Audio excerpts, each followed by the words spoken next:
what do we have here? I'm Captain Barkel, and I'm here to introduce you to the basics of Army generalship. You have the money for the commission. Let's see if you've got the brains to go with it. A general needs to survey the battlefield to command his troops. This is a distant view, enabling you to see a lot of your army at once. If you want to zoom in to take a closer view, roll the mouse wheel forward, or just press and hold the page up key on your keyboard. Well, I'm glad that didn't prove too difficult. To zoom back out, simply roll the mouse wheel backwards, or press and hold the page down key on your keyboard. Good to see you've picked up the basics. You don't want to stare ahead all the time, so here's how to rotate the view.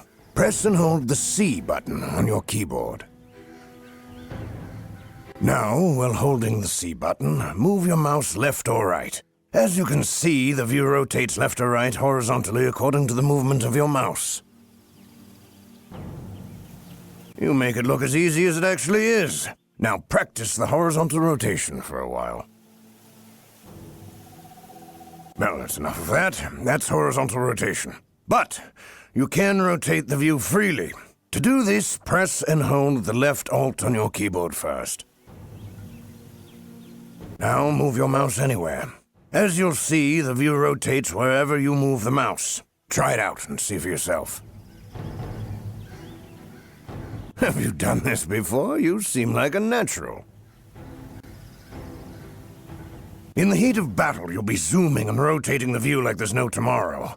However, in some dangerous situations, it's very important that you set the view back to its default position. To set your view to its default position, just press the space bar on your keyboard. Have a go now. Praise be to Sigmar! Now, zoom and rotate the view again, and then go back to the default position.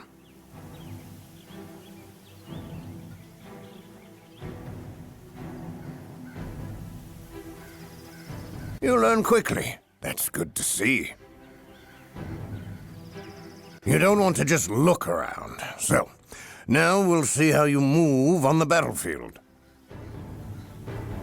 Move your mouse cursor to one of the edges of the screen.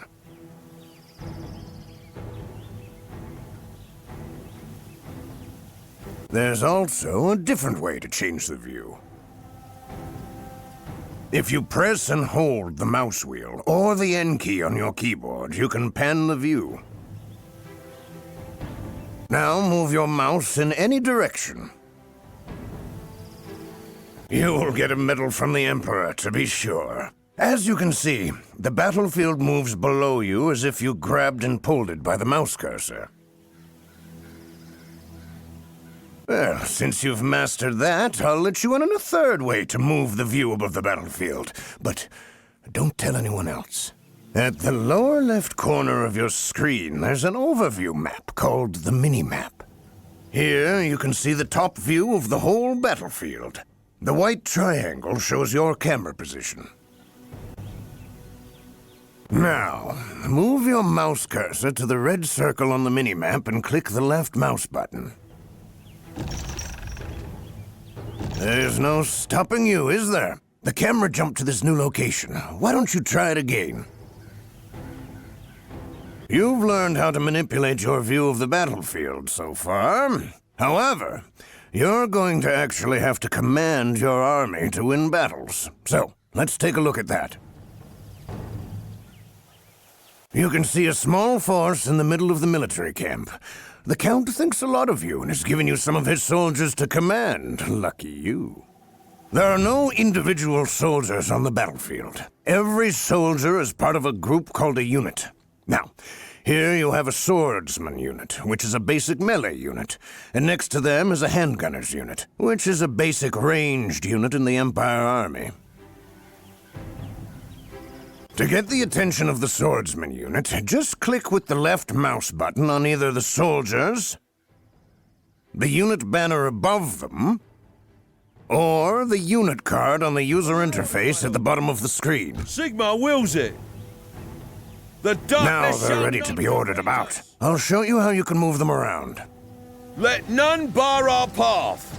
Move Unto the mouse victory! cursor to the red circle on the battlefield and press the right mouse button. Quickly, men, move up! As easy as that. Now the swordsman will move to where you've clicked. They're an obedient lot. Let's try it again, just to be sure. Move the cursor to the red circle and press the right mouse button again.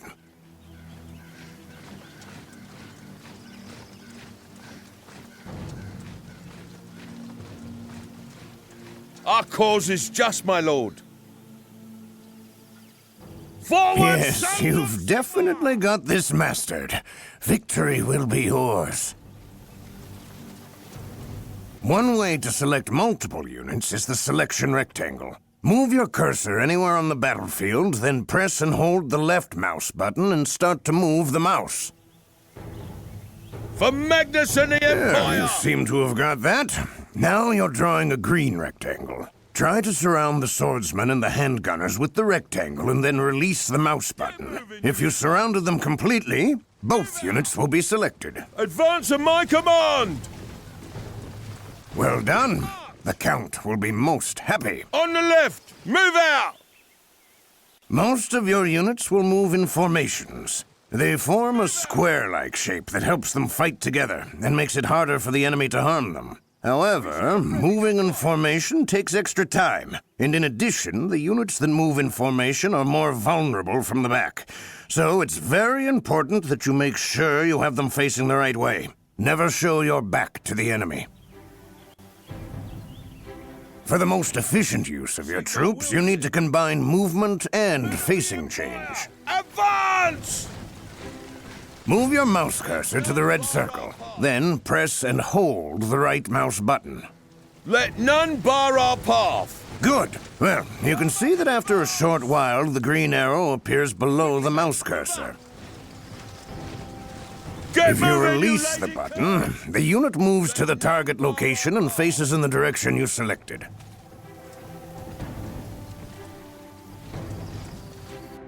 Forward, sons Well, of the art of Sigmar! war is no mystery to you, is it? You don't have to wait for the green arrow to appear. There is a faster way to set your units facing at the target location. And here's how. Step out Move smartly, your lads. cursor to the red circle. Get moving, you lazy curs! Next, press and hold the right mouse button and move your mouse quickly in the desired direction. Form up in advance! Well, that's the Men of the style. Empire! As you can see, the green arrow appears immediately and points in the direction of the mouse cursor. Now simply release the right mouse button to move your unit into position. It's in good order. You have the precision of a marksman, no Quickly, mistake. men, move up! Today we learn the basics of the view controls and some simple unit commands. Now, you can stay and drill the men, or you're free to go back to your chambers and rest. Meet me here tomorrow morning, first thing, and we'll get into the really exciting stuff. Fighting. Let none bar our path. Praise Step out Sigmar! smartly, lads! Victory!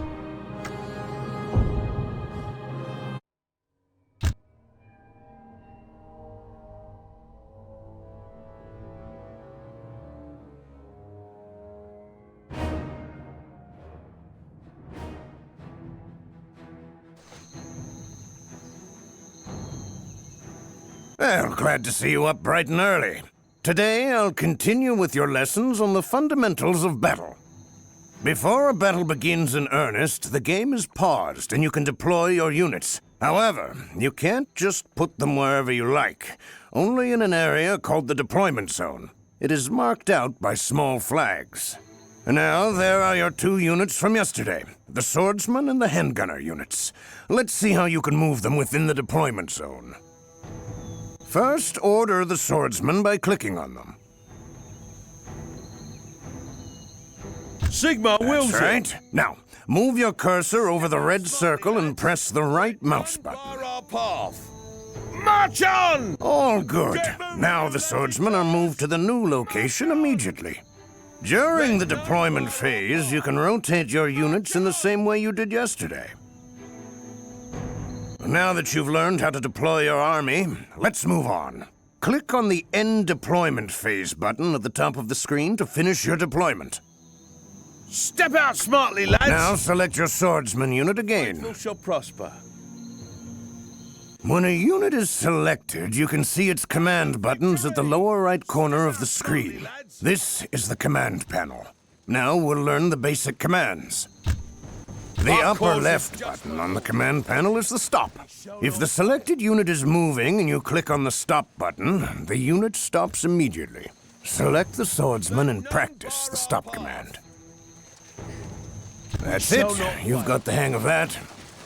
Now let's move on to ordering your units to run. Sigma! The upper right button on the command panel switches between walk and run. Unless you've told them to run, a unit will walk. However, if you click on the run button, they will run when you order them to move.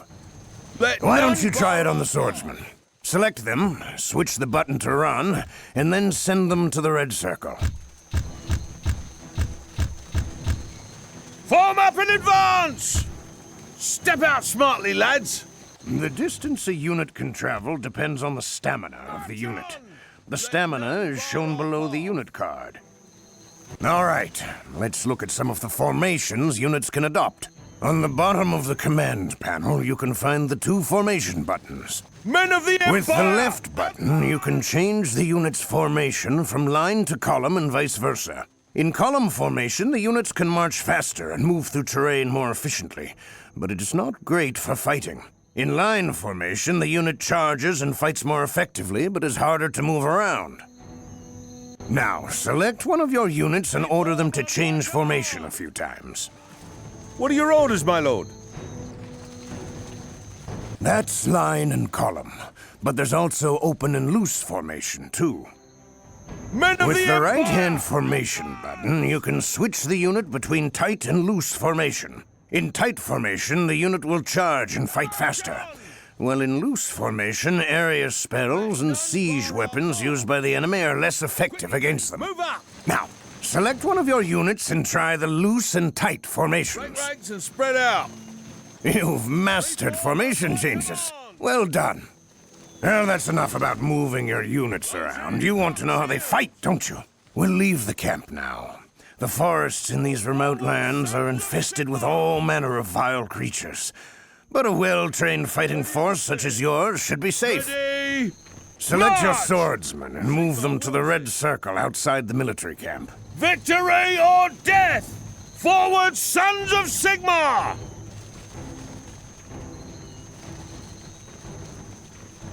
The foe have been spotted.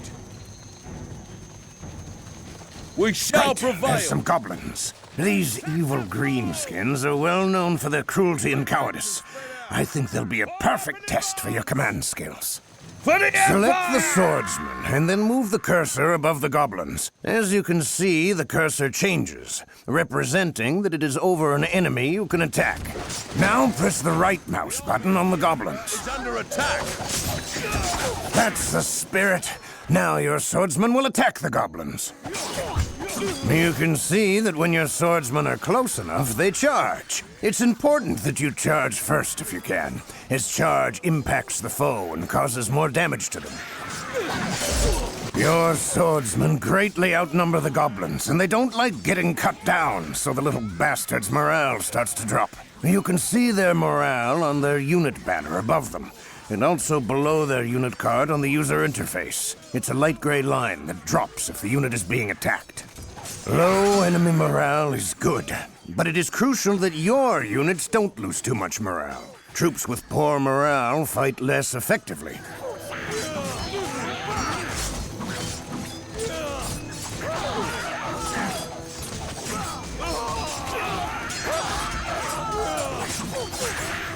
The army of the Emperor is under attack.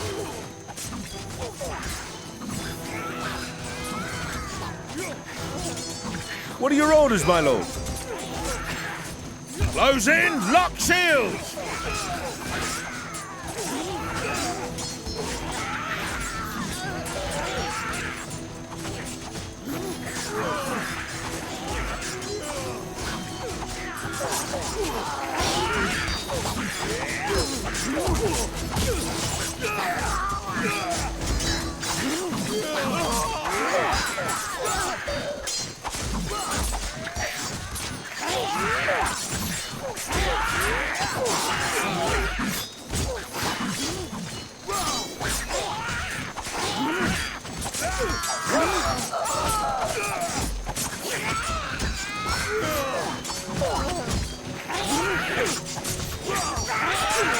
The army of the Emperor is under attack!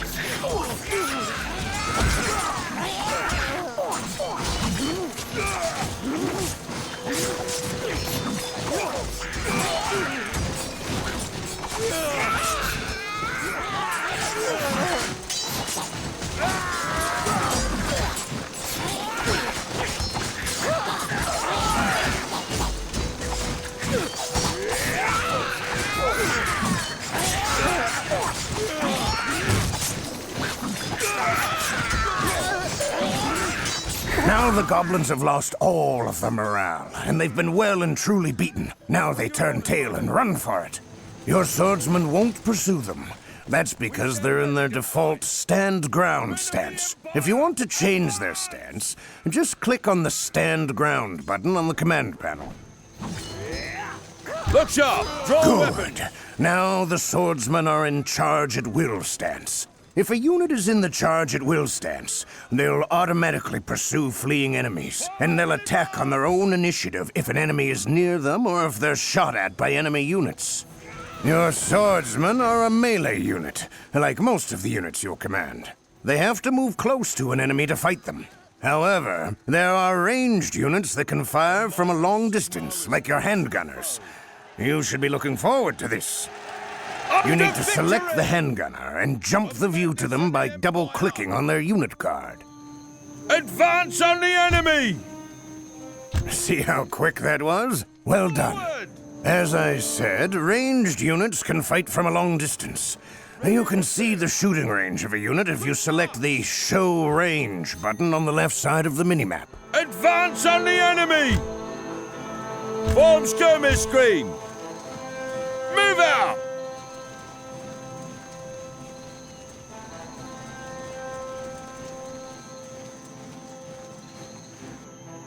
Forward!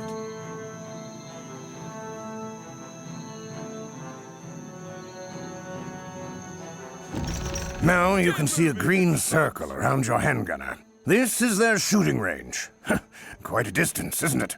If the target is within this range, the handgunners can attack them without moving. Ready? Now let's practice your shooting skills. Select your handgunners and move the cursor over the barrels in the red circle. Move out! Fire, As you fire, can see, the cursor changes to a bow, representing that the object it's over is within the range of the handgunners and can be shot at. Now, click on the barrels with the right mouse button to get your handgunners to loose off a few rounds. Fire, fire, fire! Spectacular! Their aim is perfect. Today, you learn the basics of the melee and the ranged fight.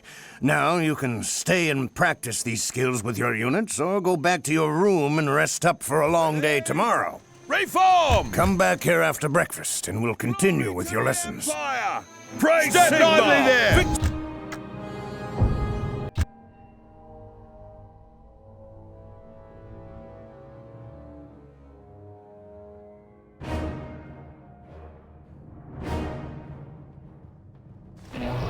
Sleep well, Commander? This is our last day together, and the most important one if you want to stay alive long enough to make a difference. Today, I'll teach you how to command heroes and units together, and how to duel with challengers. Here we have your swordsman, and we're lucky enough to have been joined by Lucius Thyrandus, one of the new battle wizards they're teaching in Altdorf. But enough introductions. Let's start the lesson. Heroes, such as Lucius and yourself, are individual characters whose fighting skill elevates them far above the ordinary troops. They're very dangerous, even if they're alone. But sometimes they're even more effective if they fight together with a unit of ordinary soldiers. We have learned much Get the from attention of Lucius. Well, it seems he's in a good mood. Now, in the lower right corner of the command panel, you'll see the Attach Hero button. Sigma! Press the button. Then move the cursor above the swordsman and press the left mouse button on them. I command the powers of pyromancy. The wind of action. Very blows. nicely done. Now you've asked Lucius to join the swordsman unit. From now on, they'll all move and fight together. It's time to leave the camp again, so keep your sword handy. I hope that we'll be as lucky as yesterday and find some weaker foes. Select your swordsmen and move them to the red circle outside the camp. Spread. Well, this is easy for you now, isn't it? As you can see, Lucius moves together with the swordsman, just like I said. My anger fans the flames of your destruction. Power Sigmar's blessings. It seems that this small clearing behind the trees is a meeting point for the Greenskins. Now, there are some night goblins around that campfire. They are more dangerous than normal goblins. They fight more ferociously, and their weapons are often poisoned with strange fungal juices. Swords alone might not be enough today. As luck would have it, Lucius has a spell or two up his sleeve that will help you. On the wizard's command panel, you can see the icon of a fireball spell. Click on it with the left mouse button. This will be entertaining. See how the cursor's changed to a crosshair? Now, move it above the goblins and press the left mouse button on them to give them a good roasting. Fantastic. I love these bright wizards. They're so explosive.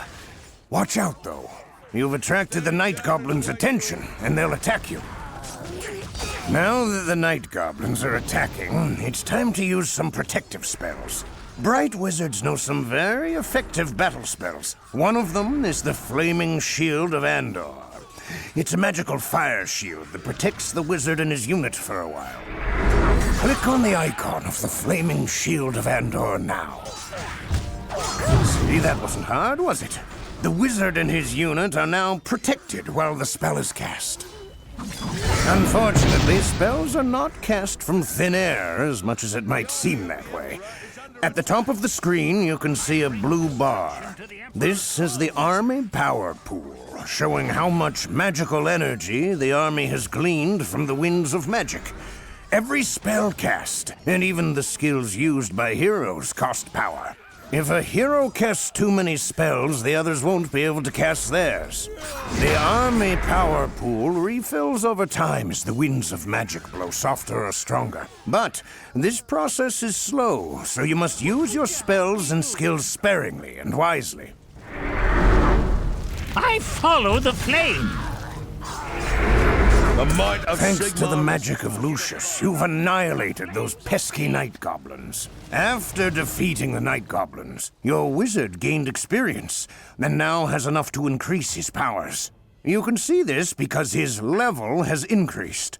If a hero increases his level, his attributes get better, and he can learn new skills and spells. To choose new spells for Lucius, select the wizard and click on the small shield in the upper left corner of his portrait. This will open up his skill tree window.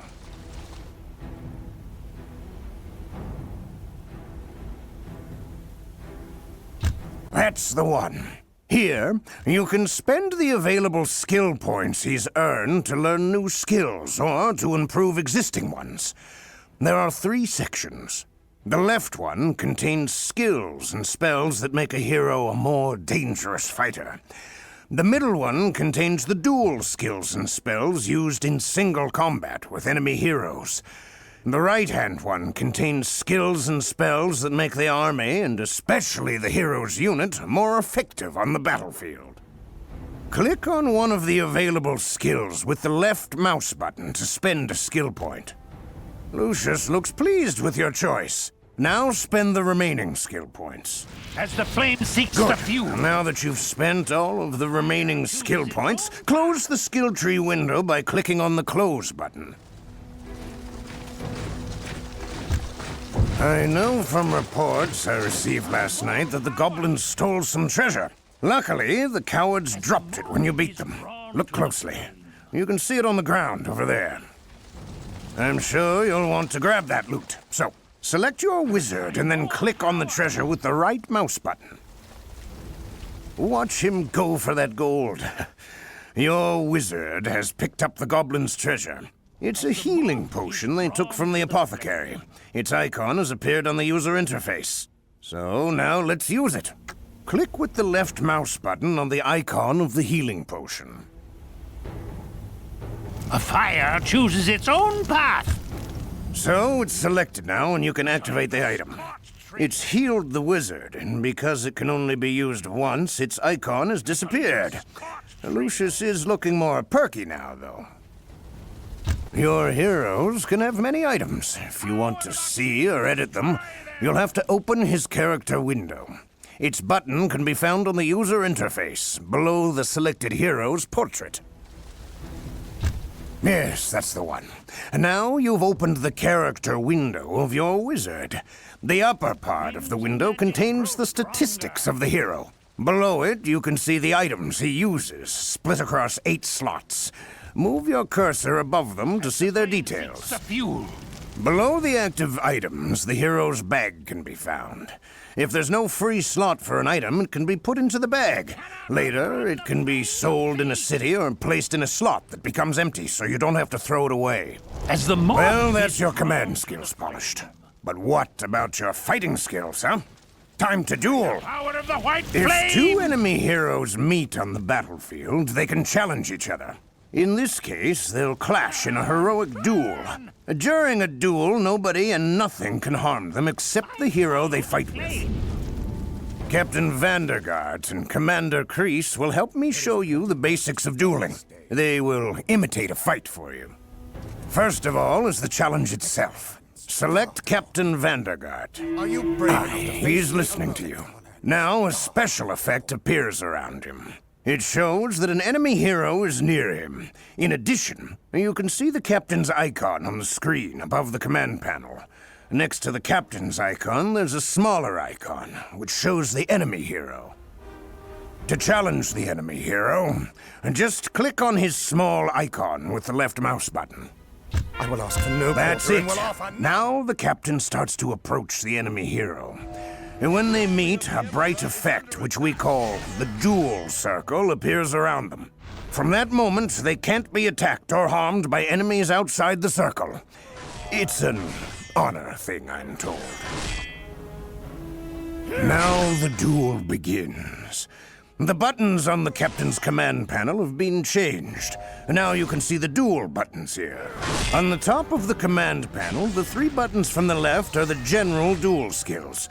You can use them anytime. They don't cost power. Click on one of them now. Good.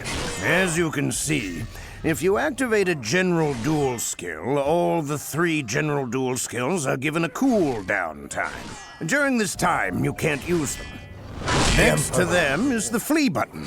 If you think your hero is losing and want to save him, you can click on this button to force him to flee from the duel. Be careful with this, however. Your men don't like to see their leaders running from a fight, and this unseemly act will reduce their morale. These 4 buttons on the top of the command panel are the same for all heroes. In the middle of the command panel, the unique duel skills can be found. They're different for each hero. Unlike the general skills, unique skills cost power to empty, so you must use them carefully. The different heroes have different duel spells and skills, so it's impossible to show you all of them. It's up to you to study and learn the skills of the heroes in your army, so the learning doesn't finish when you leave here. Well, you've managed to complete the training. Pretty quickly, I might add. It was just a short series of lessons, but you're ready to begin the fight against the evil of this world. As you battle for the Emperor, you'll meet powerful enemies, find ancient magic items, and build huge armies. Just remember the basics you've learned over the last 3 days and keep an open mind. And you'll become a great general. That's said, if anytime you have questions or want to know more, check your sacred text. The one called the User's Manual. Fight well, and may Sigmar guide your steps. Praise Sigmar! Victor!